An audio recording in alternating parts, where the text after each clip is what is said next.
Aloha. It's so great to be able to join all of you here today.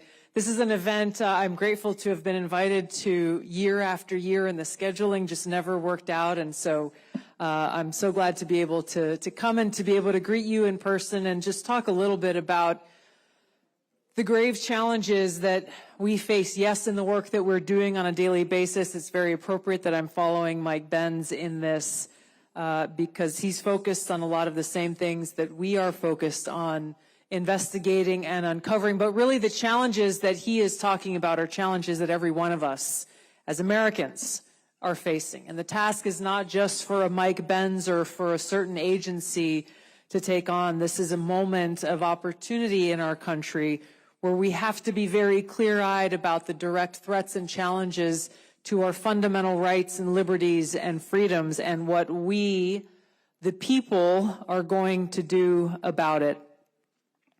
When we look at how it came to be for me and for others who I serve alongside to be here and to be a part of this change, we go back to the 2024 election and look at how President Trump was reelected and sent back to the White House by a truly unique cross-partisan coalition of Americans who looked beyond labels and really were attracted to his message of putting the American people first.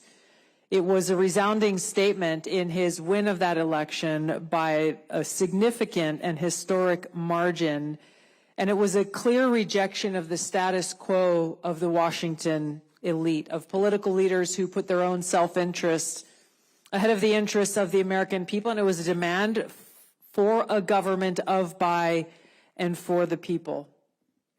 So here we are about 7-8 months into this administration. President Trump has wasted no time in challenging this system, this broken system in Washington, and striking at its very root, delivering results for the American people to make our nation more safe, secure, prosperous, and free.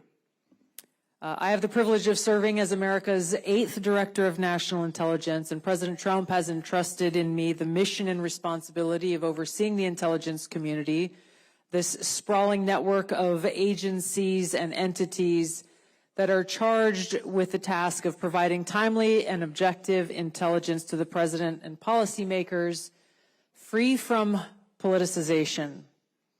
Unfortunately, in my short 10 years here so far, we have already seen too many examples of politicization and weaponization of intelligence throughout our country's history.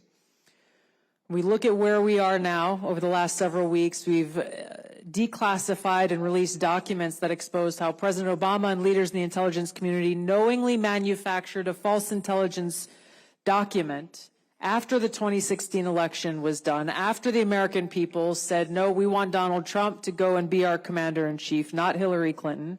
And this manufactured document alleged that Russia aspired to help President Trump win the election with the aim of undermining his presidency and usurping the will and the voices of the American people who sent Trump to the White House. When you look at some of the very same leaders who led this manufactured intelligence document, like James Clapper, also had a very direct hand in manufacturing intelligence on the weapons of mass destruction, the alleged weapons of mass destruction in Iraq to support George W. Bush's regime change war in Iraq. For me to be here as the 8th Director of National Intelligence and uncover how James Clapper and others like John Brennan manufactured intelligence to try to undermine President Trump's administration and presidency and the voices of the American people, and then go back to the founding of the Office of the Director of National Intelligence that came about as a result of the terrorist attack on 9/11 and the manufacturing of intelligence to support the regime change war in Iraq that George Bush led, is an interesting bookend where we find ourselves still dealing with these same issues of politicization and weaponization of intelligence. James Clapper at that time was the director of the agency that is now called the National Geospatial Intelligence Agency, or NGA. And he wrote in his book about how Vice President Dick Cheney was pushing for intelligence to support the invasion of Iraq, to support the narrative of Iraq's alleged WMDs, and to support the narrative of Iraq's alleged ties to al-Qaeda, neither of which actually existed. So in response to this, James Clapper ordered his agency to create images that Colin Powell then went on to use to support their alleged WMD narrative. And in James Clapper's words, we were, quote, so eager to help that we found what wasn't really there, end of quote. We've seen other examples, those that we know of. There are many others that I believe we don't yet know of, how leaders in the intelligence community and the FBI knowingly use false information to gain FISA warrants to illegally spy on American citizens. These are just a few of, unfortunately, what is a long list of known examples of politicization and weaponization that all point to the truth that many of us here in this room know, which is that the rot runs deep. And it's not just in the intelligence community. I've seen examples of this across almost every federal agency. And so it requires us all to confront the uncomfortable truth that we have these conspirators, these traitors to the Constitution, who are working within our government, who dangerously believe that they are not only above the law, but that they are above the Constitution and the Bill of Rights. People who believe that they have the right to undermine the duly elected President of the United States because they disagree with his positions or his policies, and that they know better. We go back to the first Trump administration and a prominent example of then former Lieutenant Colonel Vindman. And I remember being in Congress as a Democrat at the time, seeing his testimony and the testimony of others basically saying, well, we have to protect the country from Donald Trump, the person the American people elected to be the President of the United States.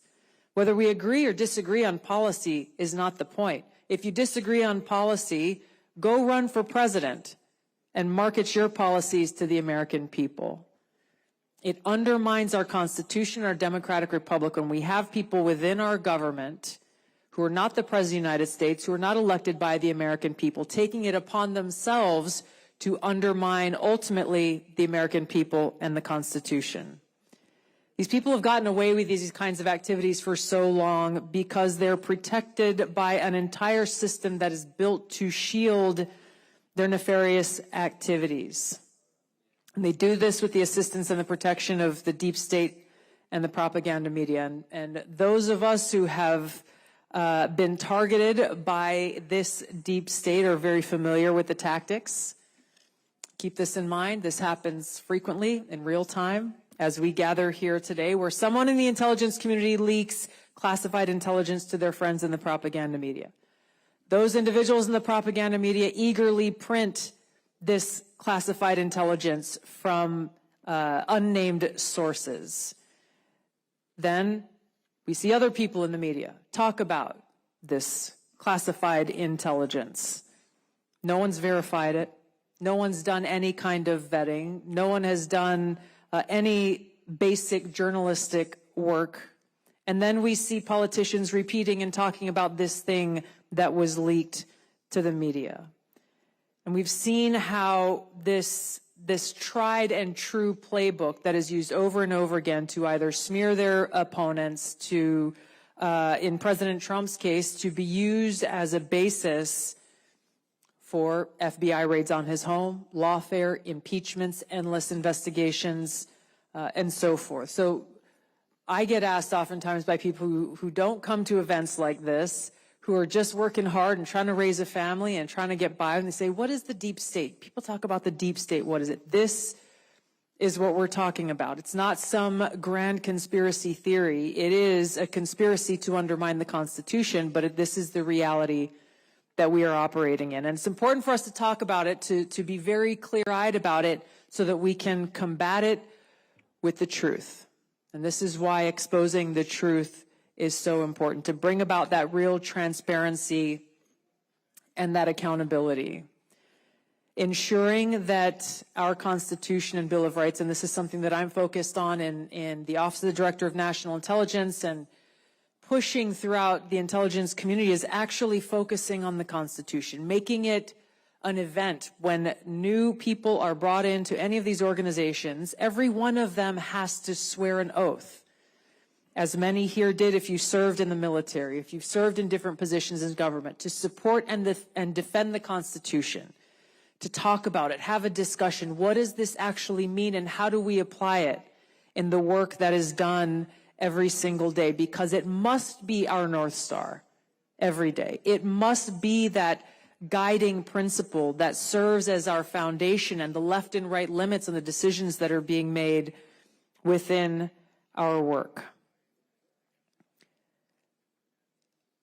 Those who serve in government in any position at the very top, or those who may be coming in brand new, our sole focus must be on serving the American people and upholding the Constitution and Bill of Rights.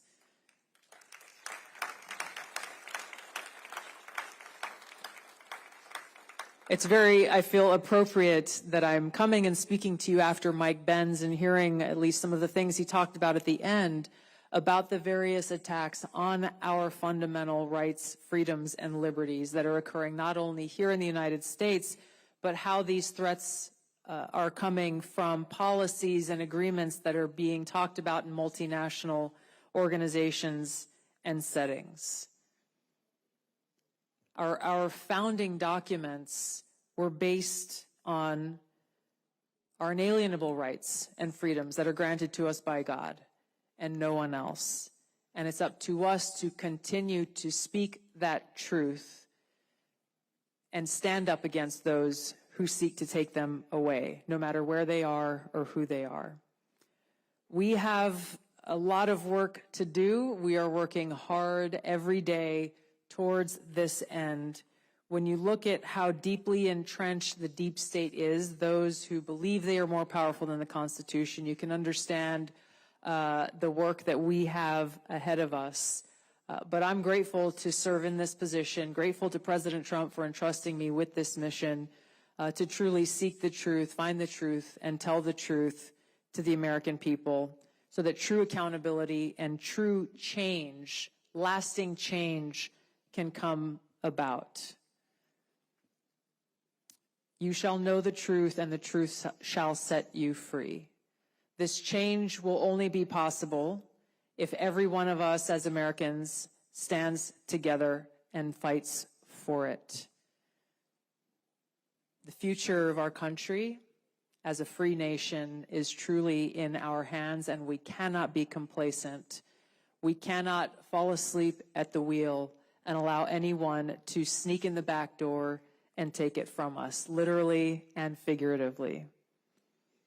So this movement for positive change, institutional and historic change, is about more than one person or one organization. It's about all of us, and it's about restoring the promise of America and the vision that our founders had for our country. And as we go back and look at their courage and their strength and the threats that were laid on them as they worked to write these founding documents, I hope that that gives us inspiration and courage and strength to fight the battles that we have before us, because we are the ones that they were referring to when they talked about a government of, by, and for the people.